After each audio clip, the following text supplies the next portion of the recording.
Thanks for joining us here on Beyond.The.Mic Sports, where we go beyond the surface and give you takes you won't see coming. Remember to like, comment, subscribe, and stay in tune for the vibes. Yeah, do that, because I'm on the draw. They suck. So my cream of the crop in the East is the Cleveland Cavaliers. Now, let me state my case before y'all get to giving me thumbs down. So I just don't think you understand what Evan Mobley is then. Welcome back to Beyond.The.Mic Sports Podcast, where we talk everything football and basketball related. We have a jam-packed basketball and football show today, asking who is the cream of the crop in the Eastern Conference in the NBA, revisiting the Luka AD trade, NFL pretenders and contenders, and the top 5 wide receivers in the league today. Overall, not this season, but overall. I'm here with the lovely Kiera Baker, Kenreport, Hoodiedell, and Staph. How are we feeling today, ladies and gents? Great. Feeling hot takey. Oh, He's feeling hot takey. Okay. I'm excited. Everybody here. That's, Birds. I going to don't be fun today. Yes, all 5 of us are back. Facts. This is a 5-stack. We could load into Siege right now. Okay, y'all. So I'm going to be introducing the NBA segment today. I'm excited. So we need to dive into the East because we know that, y'all, the East is wide open with star players like Tyrese Halliburton and Jason Tatum being out, meaning that the Celtics and the Pacers, they've been off to a slow start.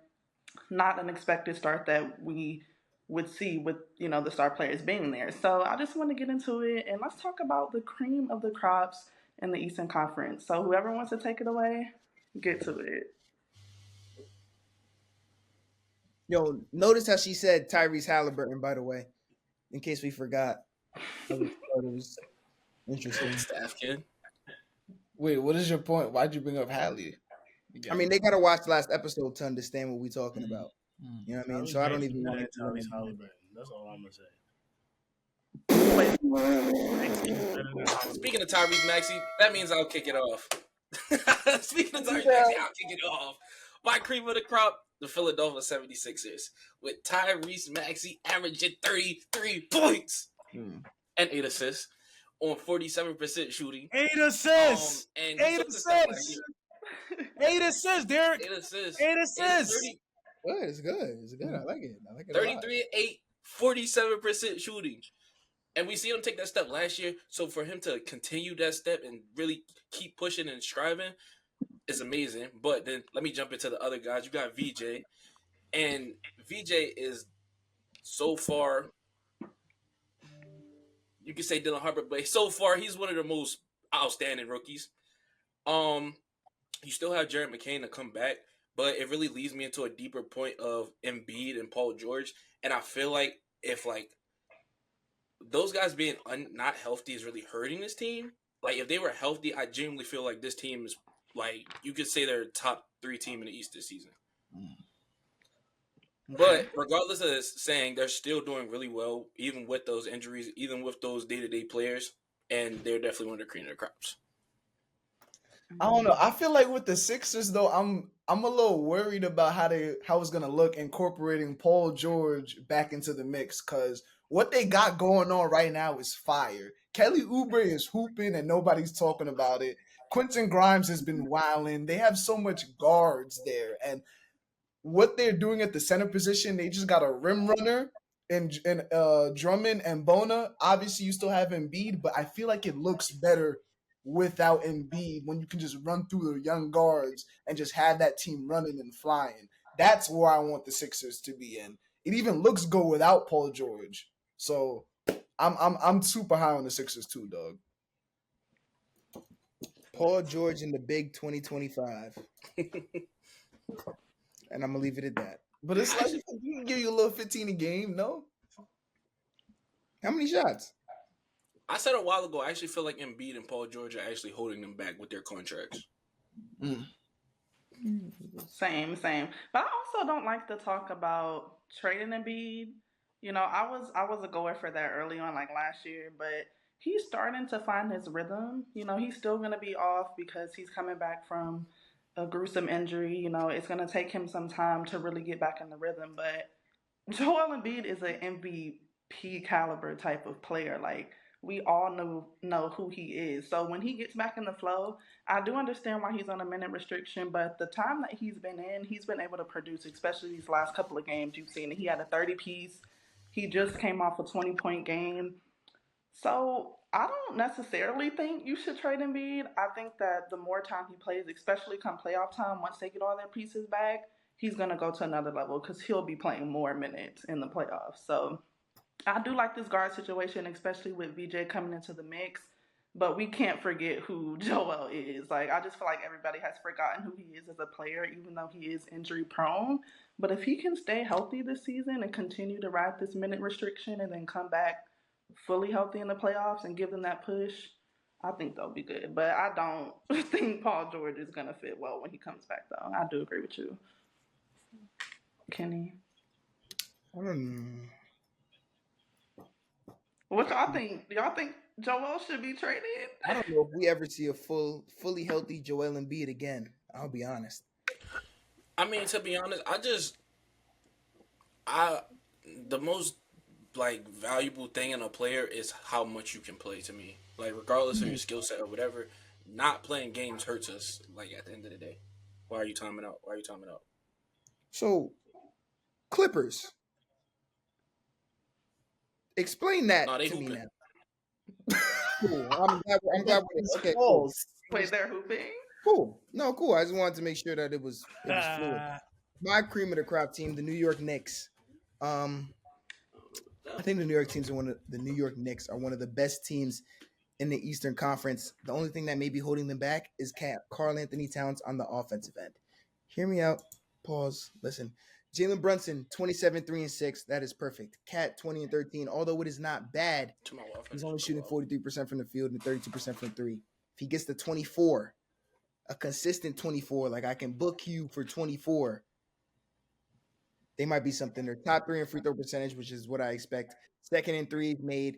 Top 10 in assists. A Jalen Brunson team is top 10 in assists.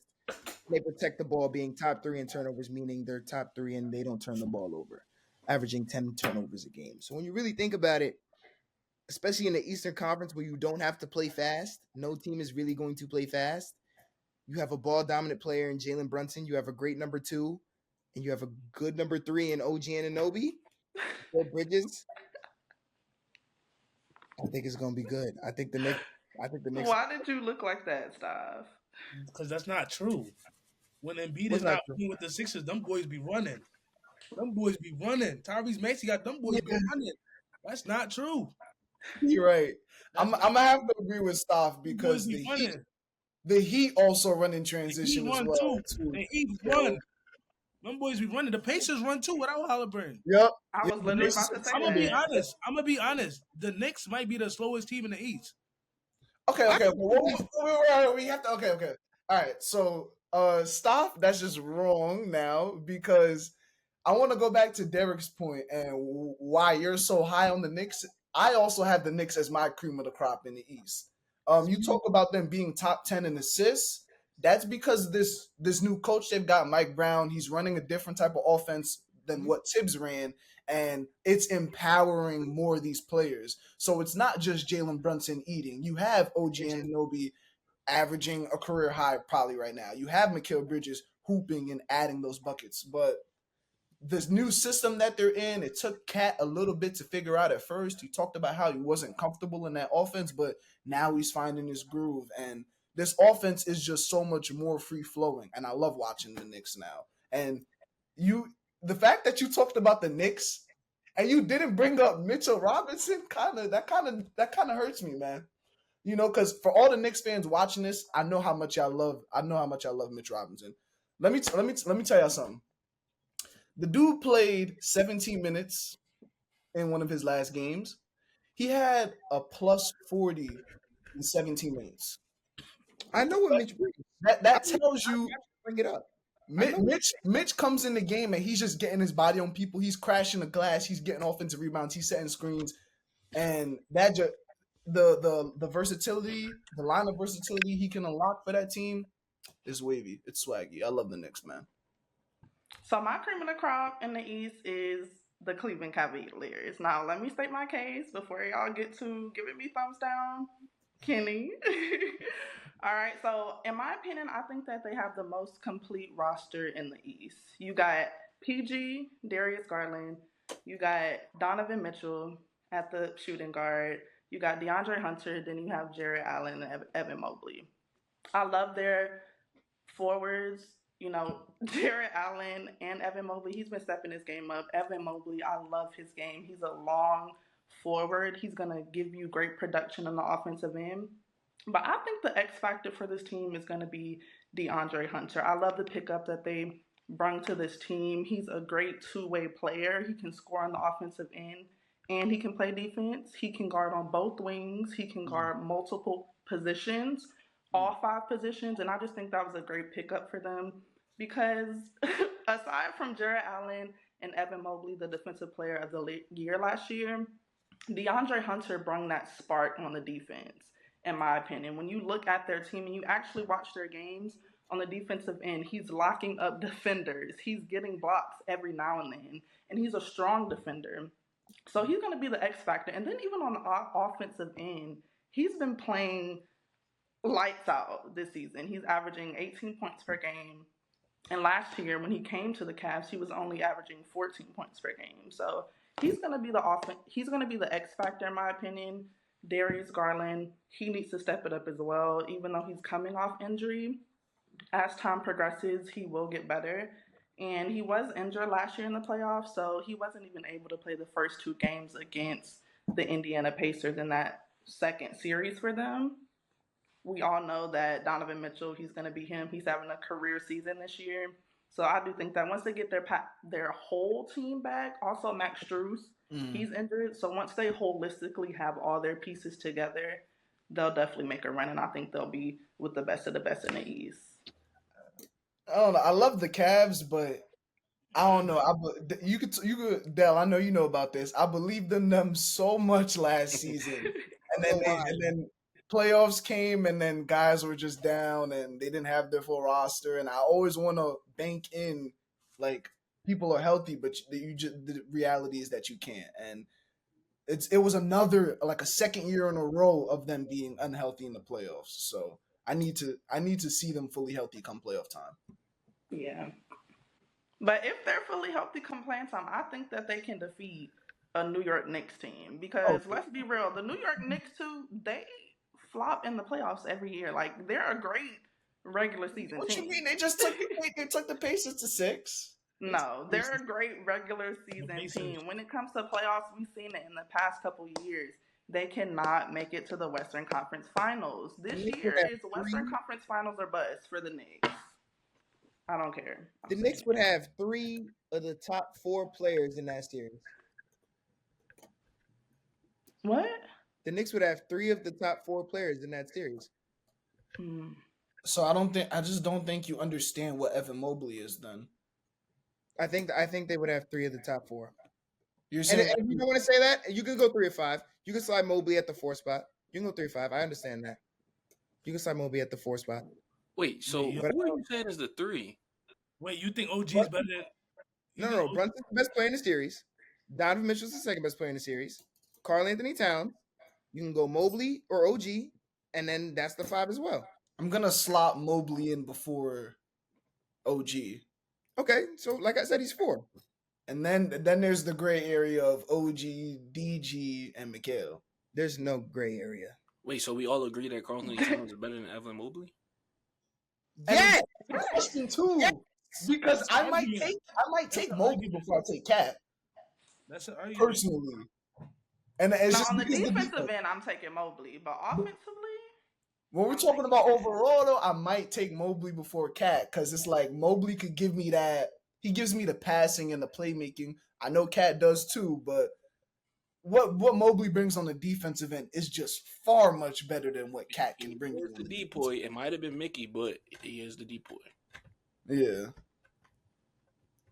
Why we have to throw that in there?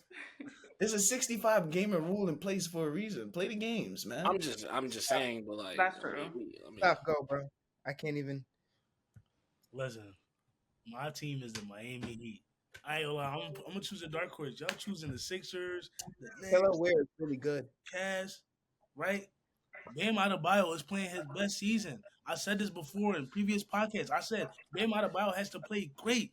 You see the way the way the boy shooting the 3 ball. You see the way the boy shooting the mid range. He was cooking Wemby the other day. Let's be honest. Listen, there's no Tyler Hero, bro. The Clippers might be one of the dumbest organizations ever. Thank you. They gave us Norman Powell for a bag of chips. That boy averaged 22 points. That boy cooking, and he played defense. Listen, I ain't gonna lie, as a Heat fan, right? I'm kind of upset Jimmy Butler is gone, but that boy Andrew Wiggins hooping too. Like the whole team is hooping, and not they only say that. Jaime Jaquez, that boy. Last season, I was hoping you brought him up, Brody. last season he was terrible. The season before that he looked good, but this season he looked even better. That boy hooping. Listen, not only that, to finalize all of this, Davion Mitchell gonna guard the best guard on the other team, and he gonna give you 15 points. And we got Eric Spoelstra. Okay. I don't know if he's giving you 15 He again. ain't give you 15. He gonna give you 15 on a good day, but he will give you 10 points, 8 to 10 points. He will do that for you, and he gonna lock down your best guard. And So then we need a Wiggins guard will lock defender. down too. You feel me? And we need a guard defender against Jalen Brunson, Tyrese Maxey, Donovan Mitchell, all that. The Heat cooking. That's all I got. Okay, so but you have Tyler Hero coming back into the fold That's soon. gonna hurt so us it's though. like, That's gonna hurt us. you know, are you gonna bump out Mitchell? Or you're not gonna bump out Norman Powell? Nah, I ain't gonna lie. I think Maybe Powell I'll have to come off that bench. gonna have to come off the bench. Ooh. You're gonna bring Why? 23 Listen. The reason why Powell won't come off the bench, I ain't gonna lie. Our second unit, like we playing with a lot of we mixing the starters with the second unit. We can just run the second unit. I ain't even mentioned Simone Fantacchio. Like that boy gonna shoot it wherever. You feel me?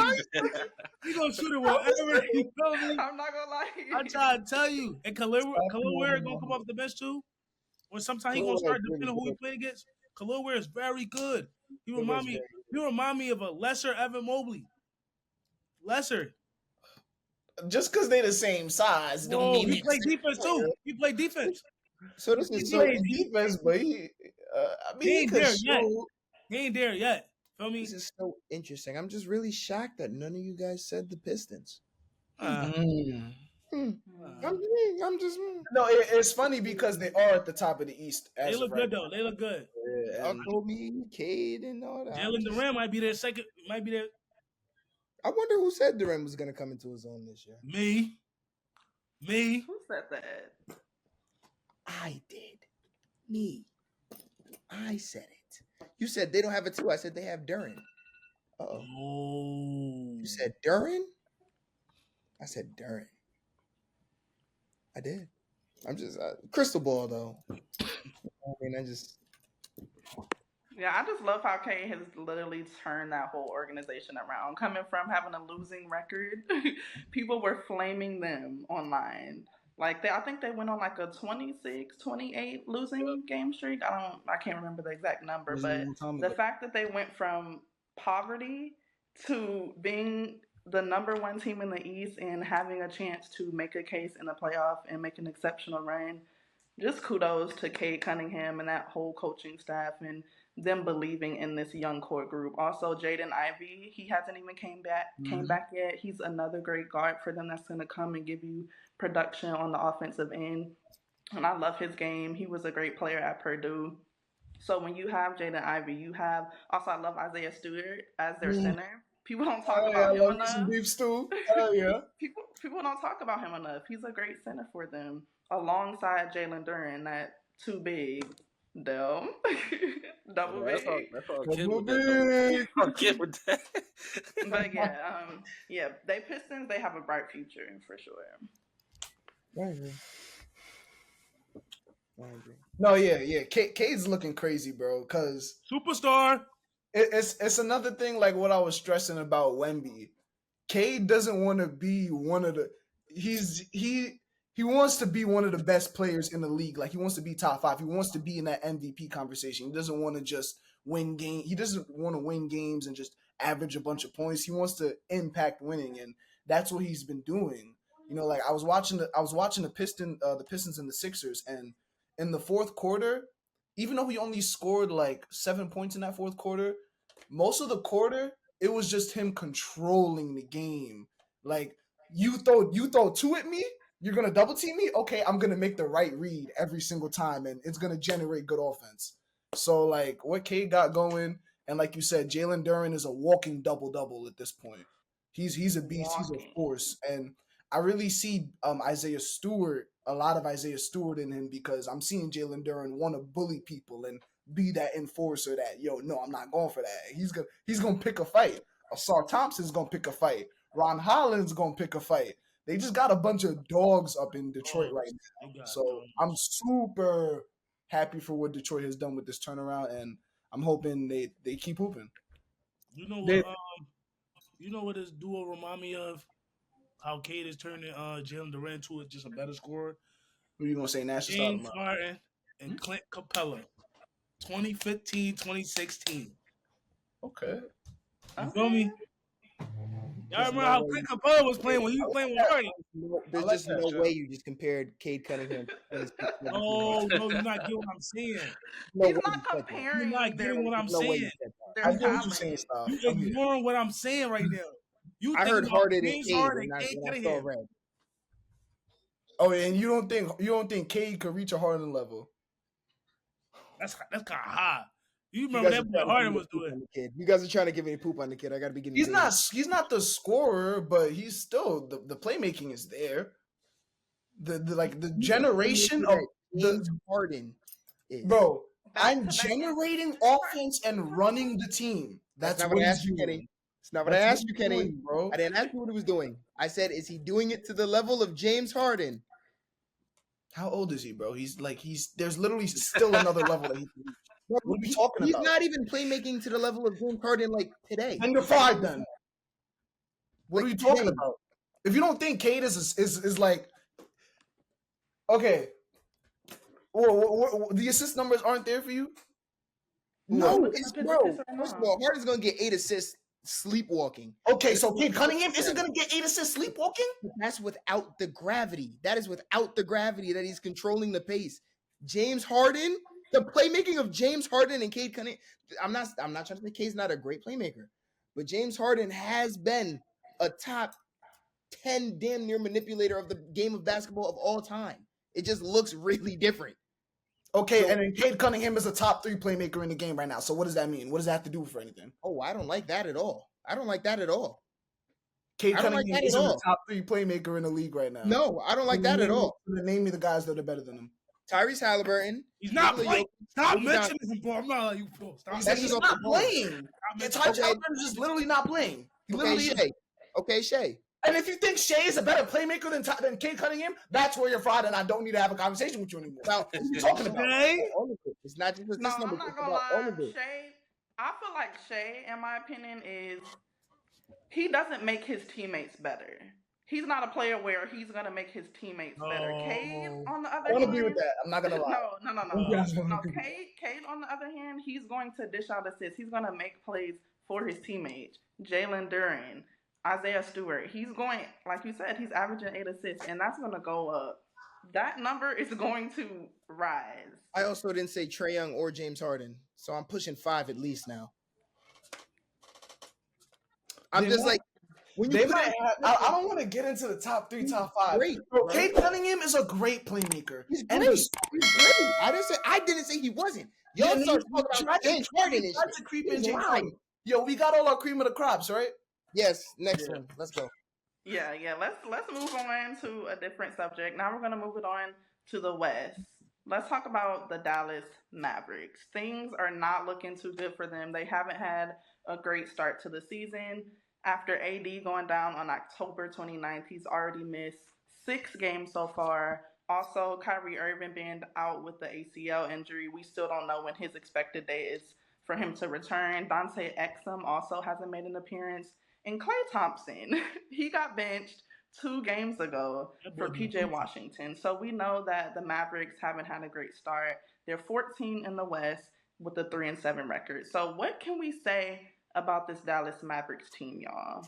Dallas Mavericks are poop. Right? Okay. Listen. Yeah, do that. Because I'm about to draw. They suck. Fire Nico. No lie. Fire Nico. Right? And I literally said this from the beginning. Derek Lively and Daniel Gafford aren't going to look as good as they looked before. Just because they really don't have no playmaker. Like, when I mean playmaker, I mean a Cade Cunningham. Derek want to hear this. A Tyrese Halliburton. A Trey Young. They don't got none of that. Right? And AD wants to play the 4. Right? Where is he? He's injured. Kyrie is injured. You said that you traded Luka for defense. Where's the defense? Klay Thompson stinks. Where's the defense? It's non-existent. Nobody on that team guards other than PJ Washington and Max Christie. Cooper Flag plays defense. He plays defense. But you didn't grab Cooper Flag for defense. You grabbed Cooper Flag to score, right? Right? No, To apparently score not. Cooper Flag, right? We ain't worried about defense. If you got Klay Thompson, you got the 2 bigs, you got Anthony Davis, you got Max Christie, you got Najee Marshall, you got defenders on your team. You don't got Cooper Flag for defense. You got him to score and develop as a player. They suck. Yeah, that's true. Because the hype, especially when AD came, the hype was around. First of all, it was a win now move, right? They wanted defense to excel their team to make a championship run. So when you bring AD, one of the top defenders in the league, right? And then you have Derek Lively. You also have PJ Washington, all great defenders in the interior.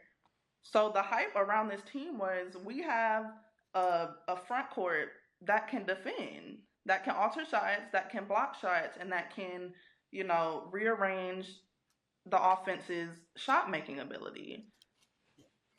So honestly, it's just like it's like you said with the trade, it really all goes back to that trade for me, and it's like you said, bringing AD was a win now move, but it's just like you traded away the person that was helping you win now.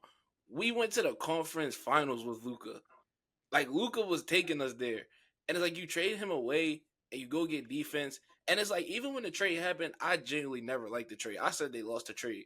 But then, okay, they get the first pick, which no one expected, by the way. But you get the first pick. I'm thinking, okay, they might get some leeway now because they got the first pick. And now it's just this. It's been like underwhelming, and it's like I feel like with Cooper Flag, he's being forced to be like used in ways that like you really wouldn't want to use him in his first year. Like starting him off at point guard, it's like he can run the point guard, but like that's not where we want to let him develop at.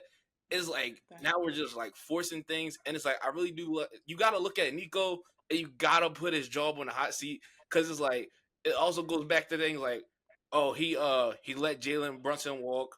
Jalen Brunson is who he is today. Now we're like Cooper Flag is like, I really want to say he's not developing how he should be. We traded for AD, who is healthy. I mean, unhealthy, which I said when the trade happens. I said that was my main point of why they lost their trade, because AD is eventually at some point not going to play games, which is not going to be good for your team. So it's like you did a win now move, and now you're not winning now. And it's like you traded your future. So it's like, now where you go. yeah, that's true. That's so true. Dallas is just bad. I don't. They're bad. They're a bad club. They don't make shots. They're bottom 5 in assists because they have no experience at point guard. D'Angelo Russell doesn't want to pass the ball, and I don't know why we drafted Cooper Flag to play him at point guard. It theoretically never made sense. If you drafted Cooper Flag, you should have came in with the idea that Anthony Davis is going to play the 5. However, he doesn't want to do that. So you folded to Anthony Davis. You got Cooper Flag at the 1, and now you got Klay Thompson shooting shots backwards. Oh my goodness. So listen, and it's the others for me. Like, Klay Thompson got benched. Either this is going to fuel him or he's going to continue to play the way that he's been playing, which is trash. Let's be real. He's averaging 7 points. That's horrific. That's horrific performance, especially from a veteran leader on your team. Klay Thompson, you are a champion. You are a champion. You have championship pedigree. You know how to win. That's what you went to Dallas for, to help improve this team to help get them to the championship, which is where y'all want to be. Y'all want a title, right? So the fact that he's underperforming, either he's going to take some ownership and pride in that decision, which made him move to the bench, or he's just going to continue to sting and his minutes are going to get lesser and lesser and lesser. That's just how I stand on it. One spot I will cut them. The one spot I will cut them slack in though. The one area I will say, okay, is Kyrie injury really did like screw their whole plan over? Because him being here would actually be very helpful. So that's the one moment I really cut them slack in, is that injury really is like kind of screwing over the whole thing. And then like, but his injury also makes it worse because okay, Kyrie comes back whenever he comes back. Probably, is he like he's completely done for this season, right? Like, there's no shot he plays, right? No, there's a window he could come back. There's a chance he could come back this season. Okay, though. but that would He's be not like really coming late back in the until season. 17th in the West. But will they be in a high enough spot Exactly. once And that AD was my comes point. back? Once Dante In the comes West. back, will they be in a good enough position to even make a playoff run? And that's I don't exactly know. what I was about to say. Because it's like by the time he comes back, you might not be there. Okay, boom, next season. Okay, but now we got all these older veterans. We got AD who's aging, Klay Thompson aging. Like, all these people are not aging. Kyrie himself aging backwards off an ACL injury. Like, these players are not aging backwards. So it's just like, man, that's a bad situation. I can't lie. Yeah, it's a lot of gray area because you kind of have Nico who would want to secure his job. So in that sense, you're going to want to make a lot of short-term moves. But in reality, is that going to align with the long-term development for this roster? You know, you say you want to win now, but you just drafted Cooper Flag and you're starting him at point guard. So that kind of indicates sometimes that you want him to develop his playmaking. And I know y'all said that y'all don't want to see him at point guard, but right now I'm not too mad at it because go get your battle scars. Go learn. You're a rookie. Go do what you got to do. Just learn and develop and just play. So to experiment with him at point guard, all that's gonna do is tighten up his handle. It's gonna allow him to see the floor better. And down the line, we saw this happen with Giannis because Jason Kidd, who is the Dallas Mavericks coach, he played Giannis at point guard, and now look at what Giannis is. So I do think it's really helpful and really key in Cooper Flag's long term development. And y'all talked about Nico. I wanted to harp on the fact that he also traded Quentin Grimes for Caleb Martin and Caleb Martin. That's all I'm gonna say. Quentin Grimes is literally, ever since Quentin Grimes went to Philadelphia, he's been having the time of his life. So Nico, that was not a great trade on your part too, in my opinion, man. Yeah, I don't know what he saw in that. I feel like 1.5 points per game from Caleb. Yeah, but like, so then, yeah, obviously, when you trade Luka, we have to visit what the Lakers are for a quick second, like what Luka's doing. The dude's averaging 40. Like, he's averaging 40. And He's number the 5 in engine of the NBA. MVP voting. Like, what? Disrespect is crazy. It's But just I did want like, to say something. go ahead. Oh, yeah, but there's a difference between the point guard position and the point forward position. When you're playing point guard, you're actually designated to like generate an offense. When you're playing the point forward position, you're genuinely designated to get the ball down and get it to the hub, which is two totally different things. Now, I don't think Cooper Flag's a hub. Maybe he can be a hub 5-10 years, sure, but I would rather him play the point forward, as in put him at small forward and let him bring the ball up with a Kyrie on the court or with the D'Angelo Russell on the court, than opposed to him actually playing point guard. Oh no, it's not that he's gonna play point guard. It's just a test run just to enhance his playmaking for the future. Yeah, I like it for Coop, but it's just bad because like we were in win now mode, and it's just like, that's not a win now type of thing. It definitely helps him in the long run because, like you said, with Giannis. So yeah. But back to the Lakers and Luka. 40 points per game. Do y'all think that? Because I saw something on Twitter and they came out with the latest MVP rankings, and they had Luka at number 5. Wemby was still above him after having 2 back-to-back mediocre games. They had, who did they have that one? Yeah, One is Luka was Shea at right 5 now, basically. I'm pretty sure. I didn't like that at all. Yeah, I seen a post. It was a top 3. I seen they had Shea, Giannis, and Jokic again, but it's just like, nah, that's not having Luka. And at least I honestly think he should be the favorite. Actually no, he's definitely top 3 for sure. But and oh yeah, I just wanted to say this to go on Luka, to go back to the trade. When they made the trade, I said, how do you just trade a player so young who is genuinely like a top 5 player in the league when he's at his best? It was just like, I was just 3. mind boggled at how you could trade someone like Luka.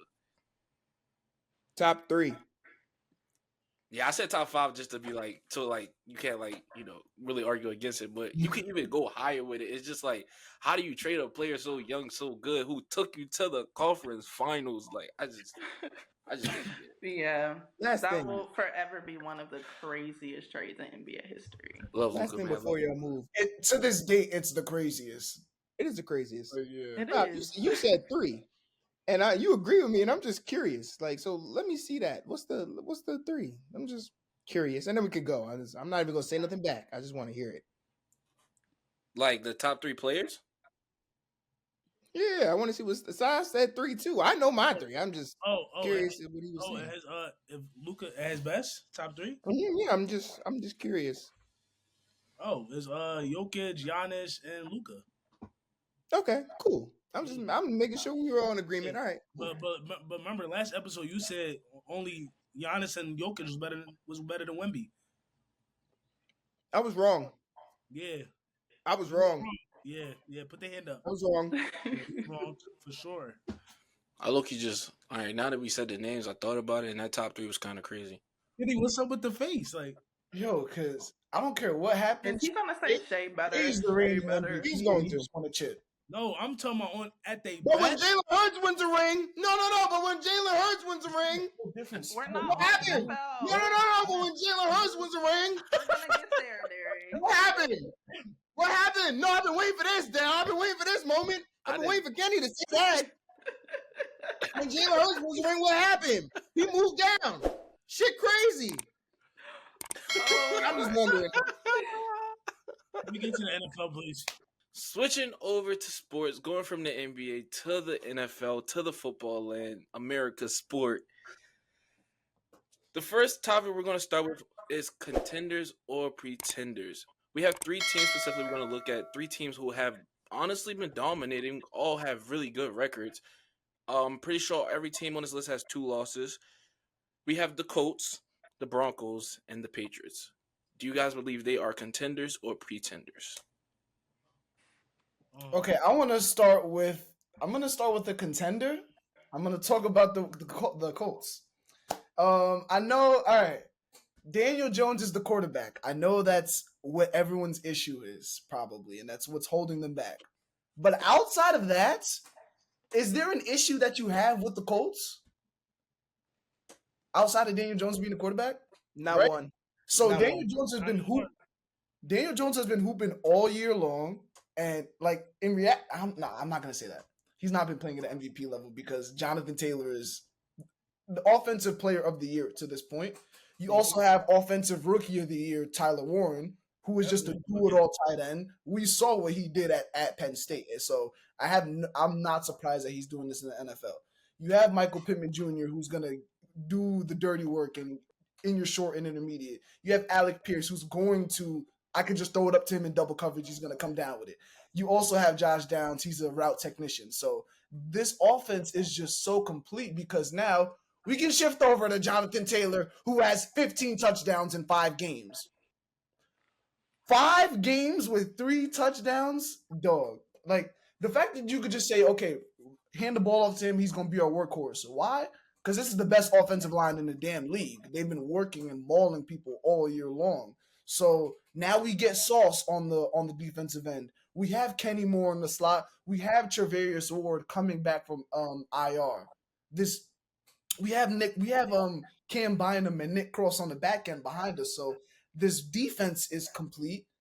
The offense is complete. All that has to happen is Daniel Jones. You have to play decent football, and they can get to an AFC chip. That's how I'm feeling. I'm sorry. Hell no. I didn't like. I was with you to the end. The AFC chip, I don't agree. I was with you to the end, and you know what? And I won't sound so He combative. didn't say they was winning the AFC chip. He said he was. No, I know, but it was getting there that was the issue. I won't sound so combative, because it's definitely possible. I just don't think you got to think about how it's standing, right? So let's just say, are we comfortable saying they're going to be the 2 seed, the Colts? What did I say? I think the Colts are going to finish with my record.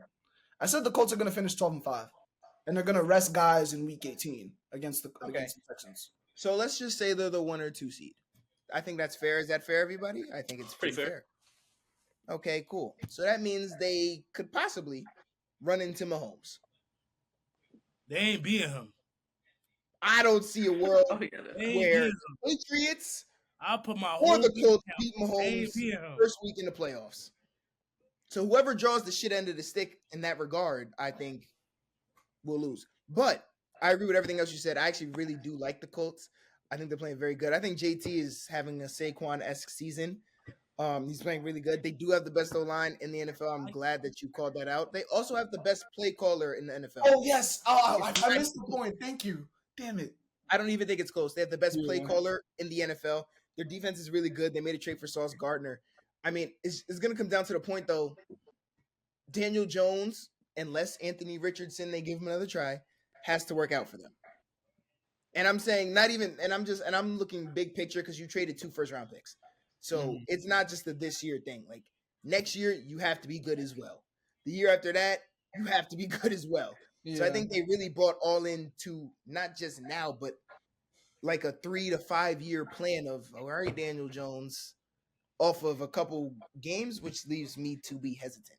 I mean, you're saying a couple of games. It's like, bro, all season when it comes down to Daniel Jones making the big time throws when it matters. Like you can't run the ball all the time. So when you need a pass, he has to connect with that. And throughout the course of the season, he's made the big throws. He's made the 3rd and long throws. I've seen it. So I've seen that Daniel Jones can do it. I'm not saying he will come playoff time, but I've seen that he can do it. I'm not even going to bring it to the place I wanted to bring it, but I'm going to talk about another team. My main concern with the Colts, well, like you said, the only concern really is Daniel Jones. But the reason I say that, it's not when he plays good. Like you said, he can make those throws. He can do those things. He gets mobile. He can run for you. He can make some big plays with his legs. But when things start going bad, it's like a sense of it seems like he starts panicking and he like loses like all those good traits. We've seen it against the Steelers, and it's like I even seen it a little bit against the Falcons. It's kind of like he starts force feeding Tyler Warren in a sense, but he does lose. Like it feels like it really looks like he's panicking in a sense. It like he lose all his cool, and then like just bad. It just starts getting bad. But yeah, that's probably my only concern with him. 7 turnovers in 2 weeks, man. Listen. And I will say, like you said, panic. As a quarterback, you have to keep your composure, especially when the game is on the line. You want to have a QB that's going to be able to be accurate and make good throws down the stretch. And if Daniel Jones is panicking and not being able to make good throws against teams like the Chiefs, Derek, if they do run into them, that's going to be barbecue chicken all day. Agreed. And the possibility, I didn't even touch on this. Like it could be 2 and 3 or 1 and 2, like Chiefs and Patriots, or Chiefs and Broncos and Patriots, or any combination of those top 3 teams playing Josh Allen and Patrick Mahomes and Lamar Jackson first week. Like that's a really tough ask for a bunch of young quarterbacks. I also feel like, but I want to talk about Drake May. I also feel like it's a big matchup thing because I feel like teams who will be able to stop the run, like the Steelers, I feel like that's why they struggle so much like that. Teams who can slow down that run, and like teams like the Chiefs, honestly, I feel like that'd be one of the biggest factors of them playing the Chiefs. Teams that can slow down that run, and you okay, Daniel Jones, you gotta go do this because JT not going to go out here and give us 200 with 3 touchdowns this game. I feel like teams like that is the teams that's going to really like put them to the test. I do think they can make the second round though. I see like a second round team. Debatable, but agreed. Staph, what you got? Nah, I like how everybody said the Colts. I believe they contenders also. Now let's talk about the pretenders though. The Denver Broncos. Get it I started. agree. This team, Get it started. this is a segment where you don't talk because your team let this team beat y'all. All right. It happens. So listen, the Denver Broncos. Now I had to make sure I get the schedule right so I don't make no mistakes. Think about this. They play the Titans 20-12. They play the Colts. That was probably their best game this season, other than the Eagles. They played the Chargers, they lost 20-23. They played the Bengals 28-3. They played the Eagles 21-17. They played the Jets. Now, I want y'all to start thinking about these scores. 13-11. They played the Giants. Jackson Dart got 32 points on them boys. Right? They play the Cowboys. They play the Texans. They play the Raiders. What's up with this offense? What's up with this offense? They got Bo Nix. They got Bo Nix, right? But mind you, this offense have talent. They got No. I was trying to tell you the problem. Oh yeah, I know. The offense has talent. They got the rookie RJ Harvey. They got Cortland Sutton. They got Franklin, right? They got a decent offensive line. They're not the best. The offensive line is one of the better ones in the league. And you talk about talent, bro. Outside of Cortland Sutton and maybe the running backs, I don't see much. J.K. Dobbins. Tom Franklin Myers is cool. He's cool. Dobbins is cute. He also has an elite play caller. Like, people be wide open. He just miss. Let's keep it a buck. Yeah. People be wide open. It's not like Sean Payton's not doing his thing. like I'm talking like, yo, like he's sitting in the field by himself, looking at nobody, and we missed him. Come on now. This offense suck. Like when I mean suck, I mean suck. Like the completion rate from y'all winning in your own stadium booing you, that's crazy. Yeah. Y'all winning in your own stadium is booing you. Like booing you. Y'all winning right now though. Think about that. I don't know what's going on. I feel like since Peyton Manning left, the Broncos organization just can't find a quarterback. I thought it was Bo Nix, but They haven't drafted high enough. Unless you hit on like a Jalen Hurts in like the second round. Like, Oh my god. you got to draft high.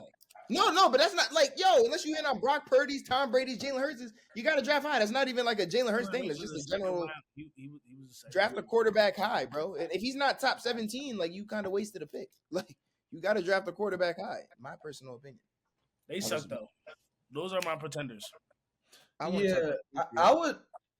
would say they're pretenders, but there is a world where that defense could really take them there because Where? First Where is name there? I what? Where is there? Where is there? Good question, there. Okay, yeah, Bo Nix is a big issue for me. He hasn't played up to what I want him to be. But defense wins championships, no? What championship? 2003 Ravens. No, but it's like yo, Riley Moss has quietly been one of the better covering corners in the league alongside Pat Surtain, and people aren't talking about him. You have Nick Benito and Zach Allen. Like they have beasts on the interior. They have beasts in that front. That boy Cooper. And boy, you got Talanoa Hufanga running with all that hair around, just mucking shit up. So I think the defense could do it. I don't know. I don't think they're going to do it because of what Bo Nix will provide them in the playoffs, but I do think that the defense. Don't be surprised if the defense takes them there. I don't like it. Not because they're not capable. I just don't like it. It really is all I up would to the offense. I would lean towards your side. It really is all up to the offense. Their defense, though, like Kenny said, is like amazing. Like it's games where they can go out and he can score 14 points and they can still possibly win just off the defense. But the problem with that is when it comes to players like Patrick Mahomes, I'm not saying Josh Allen because Josh Allen is kind of like iffy right now. I said this. He only played good when he played against Mahomes. That boy gonna play his heart out when he going against Mahomes. Any other time, that boy stink. Any other time. I said this already. I'm all for Josh Allen slander, so I'm not gonna say nothing positive. I'm all for it. But yeah, you play people like Pat Mahomes, potentially Lamar Jackson. You know your playmaker QBs who is just gonna they're gonna get their way kind of regardless.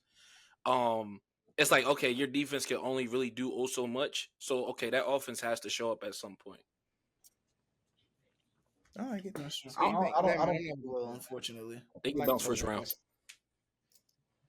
Maybe second. I like first though. They're the one I'm sure is probably going to get bounced first. But let's go to the New England Patriots. And it pains me to say this, they are actually contenders. Once again though, I think they're in that boat. Like I could see them getting bounced first round. They have flashes of youngness. That pick by Drake May yesterday, or that was horrid. That was a really bad interception. Not because the throw was bad, decision making and processing wise, it was bad. And he's known for being a good decision maker and a pretty good processor. So to see that was, I think, his youth showing more than his ability. But once again, I wonder now, because they're young, they're not loaded with talent offensively, but they have a great offensive line and a great running back and Stephon Diggs. If they ran into a Josh Allen, Keyshawn they Butte. ran into if they ran into a Patrick Mahomes, a Lamar Jackson, would they fold? I think that's a fair question. I'm not gonna lie. I think that's. I'm not gonna lie. Here's my thing about this. All those teams we said, I don't see the Bills as a real big challenge to them, especially like the Patriots. Because first of all, hold on, a name you left out, I don't know if you did leave it out. Bro, Gonzo is him. He's him. I can't. He's him. He is him. But I did. Sorry about that. Yeah, he is. But not fun against Drake London. He didn't. That's also fair. Okay, but Drake London is on like a crazy run right now. Could be in somebody's top 5 later. Let's start there. Even the Chargers, though. I think the Chargers might get him. The Chargers could get one of these teams. And y'all know, actually, what am I talking about? Justin Herbert's the quarterback. They're not getting anybody. They're out in the first round, too. Let's regroup, Derek. What am I talking about? Yeah, I'm tweaking. I would just like to point out. I would just like to point out. Good catch, bro. I would just like to point out. I'm not letting that Herb slander just pass by. There is a graphic showing that he has the worst pass protection, and he is the second highest pass rating for like the group of low pass protection. Thank you, Dell. Behind Lamar Jackson, he's right there with Lamar Jackson with pass poor protection and a very good quarterback rating. Okay, let me see a playoff win though. Oh my God! All right, see, we're not doing this. And that's why I'm keeping it. Let me see a playoff win. Okay, Drake, but Drake. We keep talking about Justin Herbert, but look at Drake. Like you said, D, he's one of the most efficient quarterbacks in the league. He's making the right decisions. I know you want to pick on I know you want to pick on one out of the 5 interceptions that he has. 19 touchdowns, 5 interceptions. I'll take that any day. I'll appreciate that. You're not turning the ball over that much, so I really appreciate that. And you talked about Gonzo. They've got a bunch of dogs wilding on the defensive end. They've got a Harold Landry. They've got Milton Williams on the interior. They have a lot of pieces. And speaking of Stephon Diggs, what he's been showing us as. I'm kind of comparing it to Josh Allen and how he helped elevate his career. Diggs really helped Josh Allen step into his own and become that premier quarterback. And I kind of see that happening with Drake May. And on top of that, you're getting the leadership from Stephon Diggs, which is also a little bit new to me. And stuff like that, it's more important than you think. Agreed. Yeah, and people were calling him washed. He's not washed. Not washed. Nah, he's a great leadership person to have on the team. Like, amazing. Anyways, though, speaking of Stephon Diggs and the wide receiver group, we're going to step into people's top 5 wide receivers in the league, not going based upon this season, but overall wide receivers in the league. Someone can take us off. Let me start off this one. Oh, Derek, don't smile too hard. Ain't no Eagles player on here. He's not on mine either. Listen, I'm going to start off, right? Number 1. I ain't going to lie. I hate to do it, but it's Puka Nacua. Puka Nacua. Listen, don't worry about how JSN playing. Remember, Puka Nacua was out for 1 or 2 games. You feel me? But that boy could block. That boy could catch. Deep threat. Run the ball. He could do it all. And he do What got does Matthew running the Stafford ball that have help. to do with receiving? Huh? What does running the ball have to do with receiving? I He's don't a know. weapon. Ask He's a weapon. Christian McCaffrey. Listen. He's a footballer. Wait, hold Number on. two. Pause. Wait. Fuck, you know what? Just go ahead. Just go ahead. Number 2, right? I ain't gonna lie. You gotta give it to that boy Chase. No matter what quarterback is throwing him the ball, he gonna get his numbers. No matter what quarterback is throwing, that boy had me out there throwing the ball. He was getting out of yards. No matter what boy throwing the ball, he gonna get his numbers. Number 3 though, I gotta give it to JJ. Right? He been hooping. Right? His quarterbacks suck. JJ suck. Carson Wentz ain't any better. I feel so bad for him. Right? Number 4, I'm gonna give it to JSN, even though he's a rookie. He doing, bro. I ain't gonna promote no gambling, but feel me? He that guy. He that guy.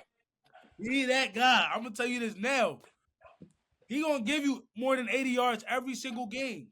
Every single game. He making Sam Darnold look good. Making it. What team he was playing on again? The Vikings. Vikings. Whoa. Yes, the Vikings. I'm bugging. He making the Vikings regret their decision. Last but not least, I got it right here. I'm gonna show Amon-Ra St. Brown some love. I'm gonna show him some love. That boy, no matter who guard him, no matter what team play him, he gonna catch the ball and he gonna get after the catch. Let's be honest. That's a good list right there. Shout out to Drake London. Shout out to C-Mac. C-Mac looking better than 80% of these receivers. That's a fact. That's a fact. That's a fact. That's all I got.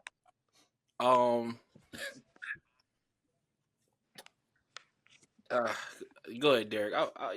I'm really interested to hear yours. Let's go. Number 1 is Puka Nacua. Oh my goodness. Puka Nacua. It's not. I don't even think it's particularly close, but Puka Nacua. Number 2, Justin Jefferson. I like the chase. I'm not gonna lie. I do like the chase, but I'm gonna go Justin Jefferson. I'm gonna go longevity here, and he's handicapped. He's playing with 9. He's playing with 9, so he's a little, 9 looks nice. I just want to point that out. 9 looks nice. 9 looks nice. Y'all not about to slander 9. Y'all not about to slander 9. 9 looks good. He's rage baiting. Good word. Number 3, Jamar Chase. There's really not much to be said. You could really say Chase is 1 or 2, but I'm gonna put him at 3. That's just my personal opinion. How you gonna say that when you just said Puka is far better than them? Because I'm far better at 1. I'm gonna tell you. Puka is the better wide receiver. However, production-wise, Chase is always going to be top 3. It doesn't even matter. Chase is always going to be top 3, kind of like an Amon-Ra guy, except his ability doesn't equal the other people on this list. And that's all I have to say about that. Fair. Number 4, JSN. I was 1 pick away from taking him in my fantasy league. I would have won the league. That's all I'm going to say. I would have had him, Puka, James Cook, and Ashton Genty. 1 pick. Somebody sold my money. That's that. Number 5, I went CeeDee Lamb. I'm not going to lie. And I could get hate for that. I could get a lot of hate for that. I went CeeDee Lamb. I think CeeDee Lamb is a really good receiver. I think he can play outside and inside. I think he can run the ball when he has to. Tough receiver. Has good hands, but he does have concentration drop problems. So I like that. However, I have somebody tied for 5. None other than Drake London. Drake London is actually handicapped, and he just looks amazing. He looks like a 6'3" route runner, supreme, jump ball guy. It doesn't look like he has a weakness, which is really scary because he's playing with Michael Penix. Michael Penix isn't terrible. Room to grow. But if you put him with a guy like maybe a gunslinger, maybe, not to say Joe Flacco's better, but Joe Flacco's going to give him more opportunities. But like a Joe Flacco, like a Joe Burrow, Drake London has really shown me a lot. And that's just me. So that's my list. Okay, I'm going to be short and sweet here. So at my number 1, I have Jackson Smith and Jigba. Come on, y'all. He's leading the league in receiving yards now with 1,041 yards. Not much to say with that. Then I have Jamar Chase. I just love him personally as a receiver. He came into the league straight out of the gate and dominated and made his case for one of the best receivers, not just in the league, but arguably all time. Then I have Puka Nacua next. And then I have Amon-Ra St. Brown. And then I couldn't leave Justin Jefferson off the list for number 5. Justin Jefferson. He's been in a slump this year. He hasn't been playing to his best ball. But last year he was second in receiving yards, so you can't leave him off the list. That's just my personal opinion. Now, what's the face, Derrick? Why is Amon-Ra at 4? Guys. Nah, don't worry about Amon-Ra. We're going to get to Amon-Ra because you just know we're going to get to him. Go ahead, though, Ken. Go ahead, Ken. We're going to get to Amon-Ra. Okay, well, yeah, so that was my list. Yeah, duh. I like it. It's just Puka, Amon-Ra St. Brown, and Justin Jefferson. Because you can't leave Justin off the list. I don't care what nobody That's says. fair. Agreed. He should have been above Amon-Ra. No matter what type of season he's having, he's going to be, talent-wise, he's going to be up there with every single receiver. Okay, I like that. As much as it pains me, I had Amon-Ra at 5. All the slot production that he does, he could block like y'all love talking about. But he's gonna get open. He's gonna be a beast over the middle, like a Puka Nacua. And Puka Nacua is actually who I have at number 4. So he does everything. But one thing we're not talking about is the fact that he has a Devontae Adams on his side. He has a Sean McVay on his side. He has a Matt Stafford on his side. So it's like, if I really wanted to put Puka 5 and put Amon-Ra above him, there's a world I could have done that. And it's my opinion, so I'm not wrong. I don't care what you have to say, Mr. Derrick. And my number 3, I'm going to put Jettis. Just because I'm throwing in the context that he's been dealing with, the Carson Wentz and J.J. McCarthy as his quarterback. So that's the only reason why he's that low. And then my number 2, this is a guy that, let me tell y'all something about Jackson Smith and Jigba. 70% of the time the ball is thrown his way, it's a first down. Yeah, that's crazy. That's insane, bro. That's crazy. And then he's on top of the league, leading the league, but he has 200 more yards than the guy that's number 2. The 5-game run that JSN is on right now is crazy. My dude is averaging 128 yards in this 5-game run with 4 touchdowns in those 5 games. So he's my number 2. And then my number 1, I like Jamar Chase. You got it, dog. He's coming off a triple crown, bro. He's doing this with Joe Flacco. It doesn't matter who's throwing him the ball. He's gonna produce. He's gonna give you 10 for 128 walking. It don't matter. He's going to take an out route 50 yards. He's going to take a slant route 70 yards. Jamar Chase, you the king. Okay. Puka should be like 2 or 3, but fair. Okay. The best receiver in the NFL, without a doubt, the most talented, the best, number 1 of 1 is Jamar Chase. That's right. He is the best receiver in the NFL. That. Day in, night out, it don't matter how you do it. Triple crown, doesn't matter who's throwing the ball. He's the most skilled wide receiver in the NFL. The second best receiver in the NFL right now, not with no recency bias, not going off none of that. He's been consistent for 4 years straight. You can consistently put him in the top 5. It's Amon-Ra St. Brown. It's Amon-Ra St. Brown. It's Amon-Ra St. Brown. It's Amon-Ra St. Brown. He's been consistent top 5 every year for 4 years straight. Every year, tell him, Dell. Tell him. 4,000 yard receiver. He had 1,000 yards 4 seasons straight. 100 receptions 4 years straight. He's second in touchdowns right now behind Devontae Adams. I'm not hearing it. And you know what? Speaking of Devontae Adams, at number 3, I got Puka.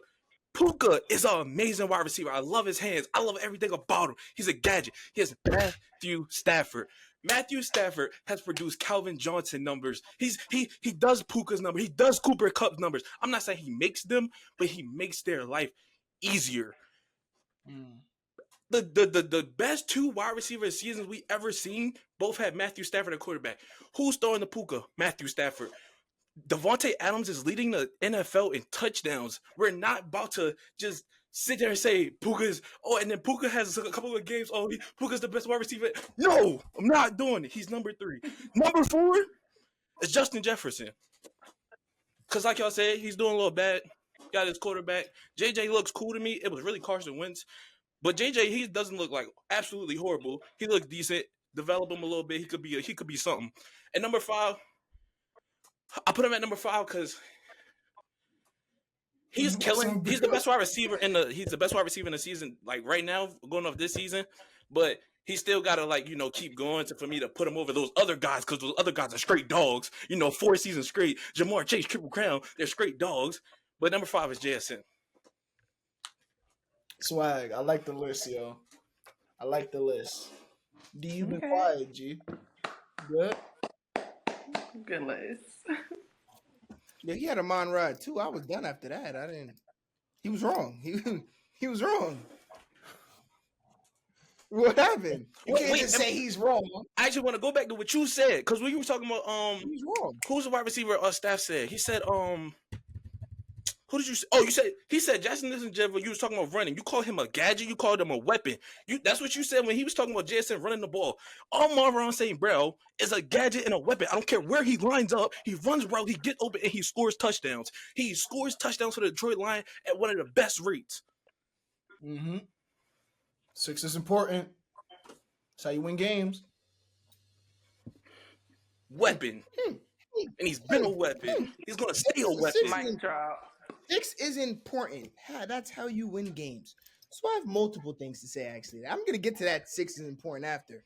But as we go for the receivers, I just have a question for the room. Do you think you could line up Amon-Ra on the outside, meaning outside the numbers, as many times as you do any of the other top 4 receivers, and he'd have the same amount of success? Yes or no? Yes. Yes. Because he's a Marlon St. Brown. He runs routes. If you genuinely believe that, you're going to learn it. More power to you. You're going to learn it. Well, you don't say nothing about Puka being a slot merchant either, though. Because Puka lines up outside. Because Puka lines up outside every other play. He still lines up outside. No, he a lot of his production comes from the slot. A lot of his production comes off of motion to where he's already having a running start. So what are we talking? That's fair. Now the motion part, you got me. Motion part is fair. Motion part is 100% fair. But Puka's still gonna line up on the outside. He's still gonna run go balls. He's still gonna run skinny posts. He's not running slot fades all the time. He's not running whips and out routes. Now, granted, Amon-Ra, top 5 route runner in the NFL. Yes, probably top 3. That's a yards after the catch. He gets that. You're right. You're right. Because to run those type of routes and to be the type of player that he is, he has to be able to. I personally don't value it as much because I value players that can do both. He unfortunately has not shown me that he can do both at the highest level. So, therefore, he's top 10 and not top 5. I'm not saying he's bad. I'm just clarifying. But there was so this is the last thing, and I know we got to end soon, guys. Honorable mention to Nico Collins and honorable mention to CeeDee Lamb for me. Oh yeah. I like CeeDee was on my list. And George Pickens. I'm about to say George Pickens somewhere in the realm too.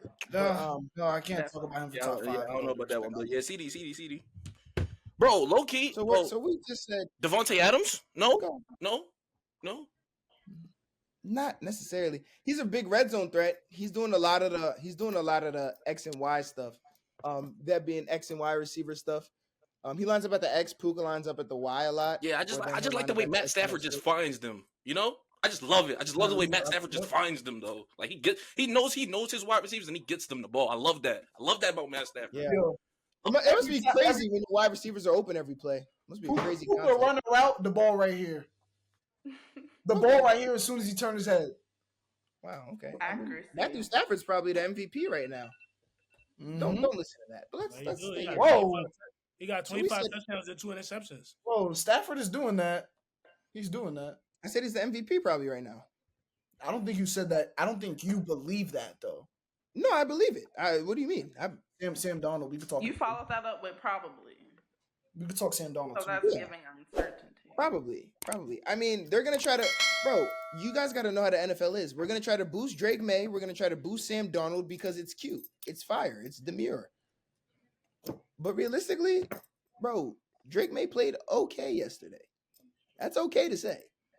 But we're gonna act like he played great, and that's okay because You just really don't appreciate what 2 touchdowns are. And thank you. I wanted to get there. So, Kenny, you said something ultra interesting to me about 6, as in touchdowns. So you value all touchdowns the same, huh? He's going to the touchdown. I'm wondering. Yo, what did Drake? Yeah, what do you mean? Drake May threw for 270 and had 2 touchdowns. What do you mean he had a bad game? Now, That's a unless big I game. saw the completion percentage, unless that completion percentage was wrong. Okay, 16 for 31. That's not great. It's terrible. That's not great. No, Like, it's terrible. But once again, because it's Drake May, we're going to say he played great. So I understand that already. I mean, I just appreciate 270 and 2 touchdowns against a pretty good Bucks defense, man. 270, 2 touchdowns, a pick, and 50% from the field. Now, for any other quarterback, is that a great, good, or okay game? That's a above average good game. Okay, so in the middle of okay and good. I agree. I would agree. But is everybody else gonna act like he played great? Of course. But back to my original question. You said 6. Do we all value like just 6 points is like it's just a touchdown's a touchdown, right? Yeah, like when you had the Jets and their punt return touchdown, you seen that? Yeah. So we just value all 6s. 6 is important. Like your pick 6 is 2. You know what I'm saying? I was watching that game and the Seahawks had a fumble 6. Yeah, 6 is important, man. So what about touch pushes? Right? You know, 6 is important, you feel me? What about touch pushes? And then the Rams beat the 49ers by 16 yesterday. You know what? No, we're not getting sidetracked because I got another point actually. No, we're going back. What's your point, Dell? We're going back. We're going back actually. Let me go back real quick because you know, before Matthew Stafford was the quarterback of the Rams, they had Jared Goff. Jared Goff. What about touch pushes? No. Because Cooper Kupp didn't have 1,000 yards with Cooper Kupp didn't have 1,000 yards with Jared Goff. He didn't. He didn't have 1,000 yards. And then the next season when Matthew Stafford got there, triple crown. But then you see Jared Goff goes to the Lions, and Amon-Ra St. Brown got 1,000 yards every season. He got 1,000 yards every season. Every season. Every season, boy. I'm a ride like that, man. Except his rookie year. Shout out Matt Stafford. Puka Nakua. I rest my case. Shout out the tush push. Shout out the tush push. It's a great play. It's a very controversial play, by the way. It's a great play. We said we value 6s. What happened, D? It's a great play, but you need to get banned. I'm not even saying from an Eagles standpoint, even though y'all do run it the best, but like of course. Even when I watch Mark Andrews get up under center and like do that, it's just like, bro, I just don't like it, bro. For the viewer, that's like I feel like that's bad watch. Like that's a bad watch for me. Like I just don't like that play. All right, I went super over. I'm sorry, guys. It's just so fun being an analyst sometimes. If you guys ever want to again, please let me know. Yo, bro, you be talking about all you know is Jalen Hurts, bro. That's all your conversations revert back to. So what are we talking about? What else is there to know? Like now I'm really about to get hot. What else is there to know? End it off, Kenny. Yo, yeah. Let me end this joint off. You know what I'm saying? Yo, Beyond the Mic family, so glad that if y'all enjoyed this episode, feel free, please drop a like, subscribe, share this to your friends. You know, help keep the message going that we here and we coming. We're gonna keep providing content for y'all. We got sports, entertainment, and politics. So be sure to be in tune. I am going to just give a quick shout out to the Nuggets and the Rockets. I'm sorry, but shout out to them. And Beyond the Mic. W's in the chat. W's in the chat, y'all. Beyond the Mic family. Beyond the Mic. Safety, y'all. Shout out 8, man. Mr. Jingle Birds. And RIP.